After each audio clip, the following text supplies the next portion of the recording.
Hello there guys and welcome, it is Niran here and today it's time for me to bring you episode number 10 of our Leicester City career mode here on FIFA 16, and as you will have seen from the introduction, we have got a massive game today against Manchester City. Two, in fact, titanic clashes in the Barclays Premier League. It's been fairly easy for us so far. We've obviously now stepped up to legendary difficulty. We played Chelsea last episode and won that game 2-0 after losing 3-1 to Everton and beating Cardiff 4-1 in the Capital One Cup, but today it gets even harder. First of all, though, we've got to play Liverpool. Now, before we get into the first game of this episode, if we could smash, I don't know, 75 likes on this episode of Leicester City career mode, that would be absolutely massively appreciated. But in the first chance of this game, is going to Liverpool, and the second there because Danny Ings hits the bar from the follow-up. Jordan Henderson forces a good save from Schmeichel, and Schmeichel is called into action yet again as Danny Ings yet again going forward. So we've a bit of a wake-up call really for us, and now we're going forward in the 13th minute. Bruno Perez finding his full-back partner Jeffrey Schlupp in the centre, and we have offered the ultimate sucker punch just 1 minute and 50 into this video. Liverpool have had all the chances in this game. Perez has gone forward down the right-hand side, and Jeffrey Schlupp in an unnatural position for a left-back has just coolly slotted it in. It has to be said, now we've got some confidence. We're going forward again, and it's Bruno Perez down this right-hand side again, causing Kolo Touré all sorts of problems, puts a low ball into the box, and it's flicked in by Nathan Dyer. Dyer, who's playing this game instead of Pierre Sisto because there's quite a few tired players. I don't think there's Masuaku's not playing, hence he's replaced by Schlupp. And there's no Sisto, who's replaced by Dyer, and the two replacements, the two players who have come into the side, have scored in the first 15 minutes, but now Liverpool are going forward again. It's Danny Ings again and again. He's thwarted by Kasper Schmeichel in the Leicester goal from a corner, though. A few minutes later, James Milner swings it in. Kasper Schmeichel in no man's land, and having saved us twice, maybe even 3 times in this game so far, he is sort of at fault there. Unfortunately, he comes out, doesn't really dedicate to punching the ball or staying on his line, and he's caught underneath it in no man's land. And it is in fact Danny Ings, the man who's had so much trouble getting past Schmeichel, who scored Liverpool's goal to make it 2-1. But now Jeffrey Schlupp going down the left-hand side is into the box for an unmarked Okazaki, and it's now 3-1 in this first half. Okazaki, Schlupp, and Nathan Dyer with our goals. Danny Ings with the Liverpool goal on the edge at half-time made it 3-1. But into the second half, Liverpool are going forward. Again, James Milner trying to get past Robert Huth. He's managed to do so. And yet again, Kasper Schmeichel could perhaps be held a little bit accountable there. He's been beaten at his near post far too easily.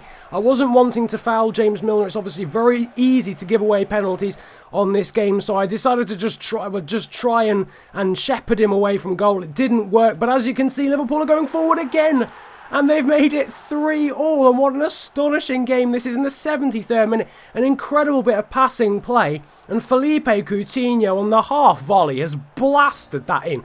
What a finish that is from the Brazilian, and it is 3-3, and we've got to react quickly, and as you can see, we're just passing it out from the resulting kickoff. Bril Donald Mbolo skipped past the challenge there of Joe Allen. He goes past Jordan Henderson far too easily and blasts it in to the bottom corner. What a finish that is from Mbolo from outside of the area, and it's now 4-3 after Liverpool made it 3-3 just literally about a minute ago, literally a minute of game time ago. And they say you're most vulnerable when you've just scored, and that is indeed the case. But now we're trying to hang on in the last minutes. We're failing to get it clear. It's going to fall for Danny Ings, and it's 4-4 in the final minutes of injury time. And you just couldn't write scripts like this, could you? Realistically, it's 4-3. And it's been an absolute monster of a game. And then in the final minute, Danny Ings capitalising on a defensive mistake from Jairo Riedewald, and unfortunately, it does. Well, I say unfortunately, it's an incredible game for you guys to watch. It ends 4-4 at Anfield. I would have taken a point.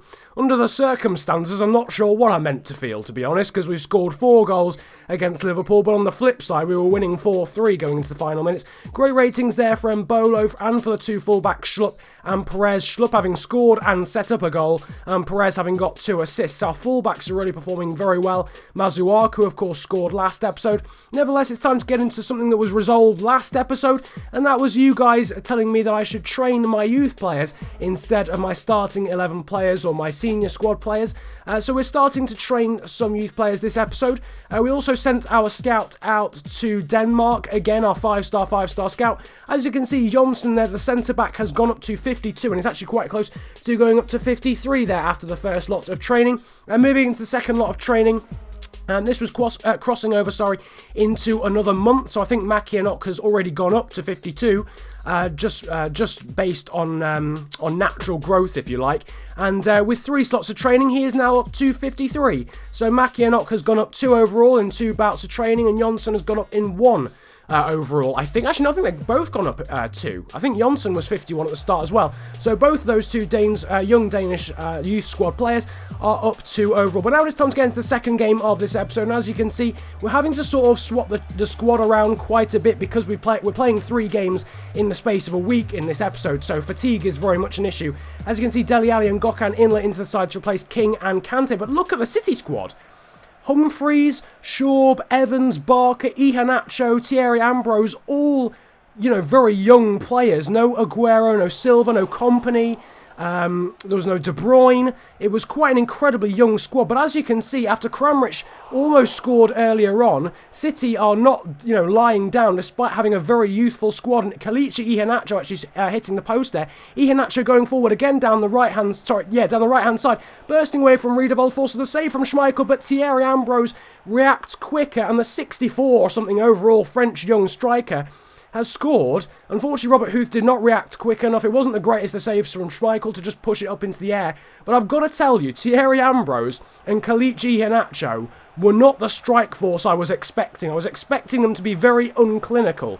Much like Kramaric was there just a moment ago. They're completely mishitting the ball and with a fairly easy chance. But Iheanacho and Thierry Ambrose are both extremely pacey players. After hitting the post, though, in the first half, Embolo has forced a defensive error there from Chris Humphreys. Embolo now finds Kramaric, who slots it past Willy Caballero in the City goal. That's unfortunate because literally all of the young players from City played so well. Humphreys had been solid at the back. Evans as a defensive mid had been fantastic. Shaw and Baker down the wings had been, really causing us problems for our fullbacks. And Iheanacho and Ambrose were incredible up front. And unfortunately for them, one of their young players has sort of inadvertently cost them the chance of a win, because the game has ended 1-1. And out of 2 very difficult games, we managed to snatch 2 draws. A 4-4 draw against Liverpool and a 1-1 draw against Manchester City, which I'm pretty happy about. Andre Kramaric gets man of the match there. Good ratings as well for Sisto, I think, as well. But as you can see now, moving on from that game against a very under-strength City side, we're now into the transfer window. You may not have known because I haven't shown you the calendar for some time, but we're now into January, which means we can now make more transfers. It does mean the next few episodes will only contain 2 games, and because they're obviously going to contain quite a lot of transfer activity. But this sort of leads me on to my question of the day. And my question of the day for you guys, you'll find the link to the straw poll that decides my question of the day in the description below. You see on the screen at the moment some bids being made for Andre Kramaric, fairly unsurprisingly, having scored 13 goals in the Premier League, and also one of our other better performers, Kasper Schmeichel. Now, I rejected an offer from Everton because there's no way I want to sell him to a sort of rival, squad. But we also got offers from Getafe and also Rayo Vallecano in the La Liga.